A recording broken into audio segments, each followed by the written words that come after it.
agora que a gente já fez deu esse grande panorama, contextualizamos a todos aí, eu queria trazer aqui um outro bloco para a gente discutir sobre alguns desafios e movimentações que o setor está passando, né? Acho que não é uma exclusividade do setor automotivo, mas a gente vê que existem, talvez por a gente estar próximo, a gente tem uma empatia maior, a gente vê que existem inúmeros pontos aí a serem cobertos, inúmeras dores. O pessoal que está vendo, tá? Essa lista não é só de desafios e dores, não, essa lista é de tudo. Mas a parte de desafios e dores é maior, com certeza tem umas 5 páginas só dela. Né? Legal, vou só tentar navegar aqui por ela para a gente não cobrir tudo isso, né? O que a gente vê de fora, né? Veio lá o Proconv, né? Vamos fazer de novo uma tecla SAP, que é aquele órgão, né? Se me corrija se eu estiver falando alguma coisa equivocada, que é responsável pelo controle de poluentes, ali da emissão de poluentes. E ele vai soltando uma série de normas, né? Que são as né? L1, L2, se não me engano nós estamos na 7. A L7. E aparentemente essa L7, ela deu um salto um pouco mais... a visão que a gente tem, a percepção que a gente tem é que ela deu um salto um pouco mais agressivo, né, nesse quesito, talvez até porque a gente tem tema como o acrônimo do ESG muito em voga, né? E a gente vê que ele está sendo aqui efetivamente, está caminhando. Exato. Está caminhando, né? Às vezes de fora é muito fácil a pessoa, mas a velocidade... Olha, para a gente falar em velocidade, a gente precisa entender uma meta-indústria para a gente ver como é que essas coisas vão acontecendo. Justo. Né? Acho que a gente tem que contextualizar um pouco. Né? Nós não dá para negar que somos um país de terceiro mundo. Um país de terceiro mundo, não dá para comparar o nível de renda do cidadão com o nível de renda do cidadão dos países mais avançados. Óbvio que todos temos preocupação com o nosso ambiente, o que nós vamos deixar para os nossos filhos, onde que eles vão morar. Não vai ser todo mundo que vai poder pegar a nave do Musk para ir morar em Marte. Né? Mas esse movimento, de certa forma, impacta o portfólio de produto. Impacta, porque tem alguns produtos que realmente não conseguem mais se adequar à legislação vigente. Então a gente vê o drop aí de alguns modelos históricos, que provavelmente são um dos modelos mais de entrada ou mais acessíveis, vamos assim dizer, e impactam porque a própria indústria tem que agregar componente ou tem que fazer investimento para se adequar à legislação e isso encarece o automóvel. E pegando uma carona nisso, eu acho que assim, ele veio num momento, né, o L7, que óbvio teve uma conjuntura de astros aí totalmente desfavorável, vamos dizer, o momento. É óbvio que é uma coisa que a gente não pode mais esperar, né? Mas junto a ela aconteceram algumas outras coisas, né? A gente teve crises na cadeia de suprimento, de abastecimento devido à crise sanitária pela qual a gente ainda está passando, né, de certa forma. Junto a isso, a gente tem um conflito bélico na Ucrânia, e assim, é engraçado porque se você para observar, se eu não me engano, posso também errar alguns números aqui, mas acho que 50% do alumínio do mundo é produzido na Rússia, uma boa parte de um determinado gás, que eu não me lembro o nome, que é usado para fabricar os semicondutores, acho que até 80% desse gás está na Ucrânia, né? Acho que é o gás neon, né? Se não me engano é o gás neon, exato. Então, assim, você tem de um lado essa exigência por embutir mais tecnologia para a gente conseguir reduzir a emissão de poluentes, porque é um tema que precisa ser endereçado. Por outro lado, você tem uma reconfiguração, talvez, é algo até maior, não só uma crise de abastecimento e desabastecimento, mas talvez a gente possa até colocar num panorama maior, é uma reorganização, né, da cadeia de abastecimento e suprimento global, né? Você vê que existem muitos nas esferas públicas, de administração pública, na geopolítica isso está sendo tratado, né? Como que a gente vai reorganizar essa cadeia de suprimento? Pô, peraí, em que lugar que tem ou não tem um desastre natural que está ou não mais suscetível a um conflito bélico e tal? Então, acho que nesse momento, quando a gente fala de semicondutor, eu estava ouvindo um podcast da Automotive Business lá, que inclusive super recomendo, e eles citaram um número, eu acho que aproximado de 100 mil carros que deixaram de ser produzidos neste ano, quer dizer, quase uma venda de um mês por causa de semicondutor, né? Sim, e eu acho que você tem que somar tudo isso que você está falando, a questão do Procon, etc. A razão da gente estar aqui, que é o cliente. Ninguém mais compra o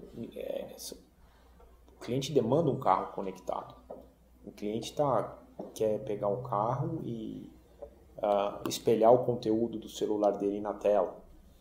Ele quer falar enquanto está dirigindo na tecnologia Bluetooth. Enfim, eu quero dizer o que com isso? Que você tem o hábito do consumidor e você tem que pensar que nós estamos vivendo acho que você abriu um bloco falando de desafios de longo e de curto prazo. Nós temos um enorme desafio no curtíssimo prazo, né?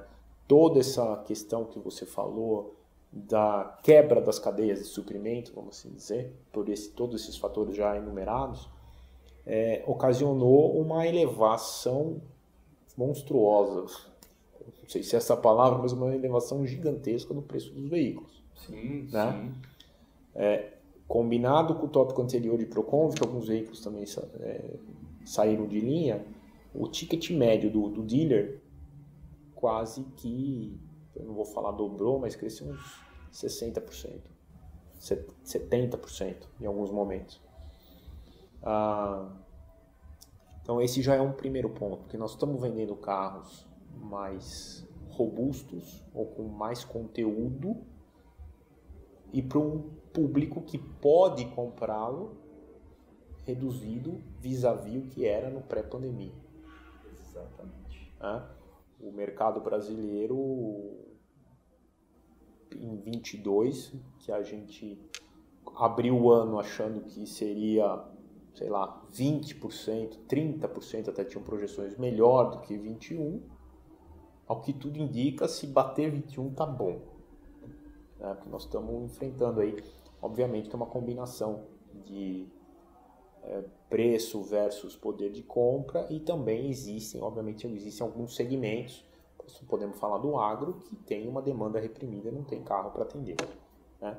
Mas são grandes desafios aí nessa indústria que você chama de sexy, que eu não sei se é sexy, que o dealer está no meio, a gente tem que se adaptar, a gente tem que acertar aí o como fazer para sobreviver e seguir em frente. Esse era exatamente um ponto que eu ia tocar. O que a gente vê, assim, até em nível de produção global, né? A gente tem aqui, se eu não me engano, uma capacidade instalada para produzir em torno de 5 milhões de veículos, mas a gente não tem uma cadeia de suprimento, talvez, que faça frente a essa produção. E a gente vê esse arrefecimento na ordem de produção, não só aqui como global, né? Acho que a gente vai crescer dos 80 milhões, em torno de 80 milhões de veículos vão ser produzidos esse ano. Ou seja, existe toda essa questão, a gente olha para as duas frentes, né?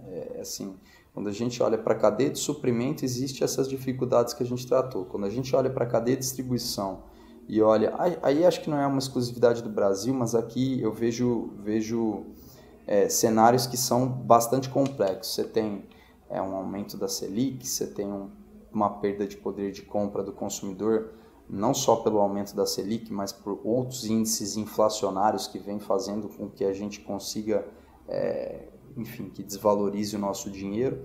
E aí, por outro lado, você tem, né, por toda essa questão do suprimento e das alterações tecnológicas, o carro mais caro, com menos gente com poder para comprar esses carros, né? Então, assim, é um dilema e um desafio muito grande, né? Eu imagino que, assim, o que nesse momento, talvez outras indústrias que não tivessem esse nível de maturidade, de gestão, eu não sei como elas, acho que elas já estariam muito mais de cabelo em pé. Acho que, obviamente, que a gente estamos todos, né, acompanhando. Fica de cabelo branco. Fica de cabelo branco, né?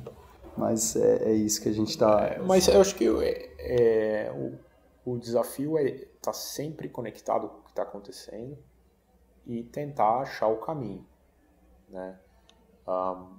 Acho que tem um ponto que você, talvez nessa questão do poder de compra, é que para as próprias montadoras esse cenário é muito desafiador, porque o sistema como um todo passa a ter que ser muito mais eficiente. E essa eficiência passa não só por produtos rentáveis, mas também por uma cadeia de distribuição mais equilibrada, né? Todo mundo estava acostumado a ter 90 dias de suprimento, estoque para 90 dias. Agora os estoques começam a retomar patamar de 30, 35 dias, né? Mas ainda sujeito a interrupções, a intempéries, se acontecer alguma coisa em algum lugar que quebre uma cadeia de suprimento. Ou seja, além da redução de 1/3, aproximadamente, como você está colocando, ainda tem, assim, aquela... Vamos acordar e ver se a gente tem ou não um leão para matar. O fato já tem um leão para matar hoje, né? Vamos ver se aparece mais um. Exato. Interessante.